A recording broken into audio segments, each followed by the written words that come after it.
এই হলো আমার ফ্লাইং কবুতরের মেলগুলো, সবগুলো খাওয়া দাওয়া করে এখন রেস্টে আছে। এসে টোটাল 30টা মেল আছে। এই হলো টোটাল মেল সবগুলো।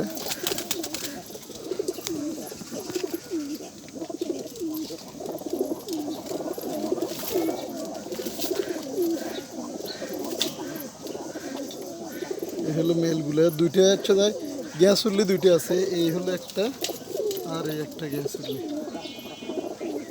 এই দুটো মেল।